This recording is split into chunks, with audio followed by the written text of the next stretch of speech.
warahmatullahi wabarakatuh. Di sini saya akan menjelaskan materi tentang sistematika karya ilmiah yang telah disusun oleh kelompok 5 yang terdiri dari Wisma dengan NIM 200403001, Roskika dengan NIM 200403024, Mutmainna Amir dengan NIM 200403029 dari MBS 2A dengan mata kuliah Teknik Penulisan Karya Ilmiah. Sistematika karya ilmiah ada 3, yaitu yang pertama sistematika penulisan makalah, yang kedua sistematika penulisan skripsi, yang ketiga sistematika penulisan tesis. Sistematika karya ilmiah. Sistematika karya ilmiah adalah cara penyusunan dan penulisan suatu karya ilmiah dengan baik dan benar, atau bisa disebut juga dengan penulisan dan penyusunan yang sesuai dengan aturan. Karya ilmiah. Pengertian karya ilmiah adalah sebuah karya tulis yang mana di dalam isinya mengungkapkan suatu pembahasan yang lengkap dan secara ilmiah yang dituliskan oleh seorang penulis untuk memberikan sesuatu hal secara logis dan sistematis kepada para pembaca. Karya ilmiah juga biasanya ditulis untuk mencari sebuah jawaban mengenai sesuatu hal yang diteliti dan untuk membuktikan kebenaran tentang sesuatu yang terdapat dalam objek tulisan tersebut. Biasanya, tulisan ilmiah sering mengangkat tema seputar hal-hal yang baru atau aktual dan belum pernah ditulis oleh orang lain agar terlihat beda dan terkesan baik. Istilah karya ilmiah adalah mengacu kepada sebuah karya tulis, menyusun atau menyajikan berdasarkan pada suatu kajian ilmiah dan cara kerja ilmiah. Sistematika penulisan makalah.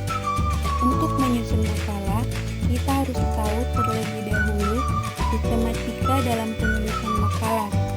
Sistematika makalah secara garis besar terdiri atas 3 bab atau bagian utama dan di dalamnya mencakup beberapa bagian lainnya. Yang pertama itu halaman judul, yang kedua kata pengantar, yang ketiga daftar isi, yang keempat pendahuluan yang terdiri dari latar belakang, identifikasi masalah, perumusan masalah, tujuan masalah. Yang kelima bab isi atau pembahasan. Yang keenam penutup yang terdiri dari kesimpulan dan saran. Yang ketujuh daftar pustaka.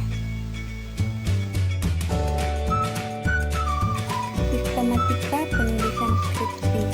Secara garis besar, skripsi dapat dibagi menjadi 3 bagian, yaitu awal, isi, dan akhir. Cukup sederhana. Berikut adalah sistematika skripsi secara umum. Pada bagian awal terdapat halaman judul, lembar pernyataan, lembar pengesahan, abstraksi, kata pengantar, halaman daftar isi, halaman daftar tabel, halaman daftar gambar, dan halaman grafik dan gambar diagram. Pada bagian tengah terdapat pendahuluan, yang isinya latar belakang, rumusan masalah, batasan masalah, tujuan penelitian, metode penelitian, sistematika penelitian, landasan teori, metode penelitian, analisis data dan pembahasan, ini yang terakhir kesimpulan dan saran. Pada bagian akhir terdapat daftar pustaka dan lampiran. Bagian awal. Pada bagian awal ada halaman sampul depan yang terdiri dari judul tesis, nama peserta didik, lambang universitas, instansi yang dituju, dan tahun penyelesaian tesis. Terus ada halaman sampul kedua dan ringkasan dan summary. Ringkasan dan summary terdiri dari summary terjemahan dari ringkasan dan judul tesis diketik tebal. Sistematika penulisan tesis. Dalam menulis tesis, maka mahasiswa harus berpedoman pada sistematika penulisan tesis yang telah ditetapkan oleh universitas. Biasanya, sistematika penulisan tesis terdapat pada buku pedoman penulisan tesis. Sistematika penulisan tesis pada berbagai universitas tidaklah sama, karena ada universitas yang menetapkan sistematika penulisan tesis hanya sampai 5 bab, dan ada pula sampai 6 bab, dan ada yang sampai 7 bab.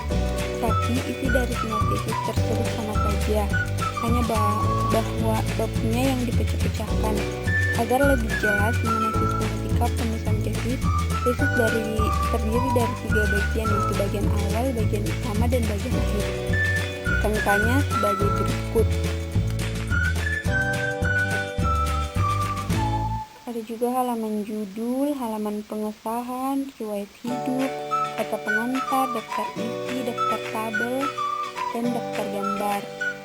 Dan pada bagian utama terdapat pendahuluan yang isinya terdiri dari latar belakang, asumsi masalah, tujuan penelitian, hipotesis, kemudian kerangka teoritis atau tinjauan pustaka, metodologi penelitian yang terdiri dari data, tempat dan waktu penelitian, materi penelitian, perencanaan percobaan, analisis data, pelaksanaan penelitian, hasil penelitian dan pembahasan, kesimpulan dan saran. Pada bagian akhir terdapat daftar pustaka dan lampiran. Sekian dari kelompok kami, yaitu kelompok 5 dengan materi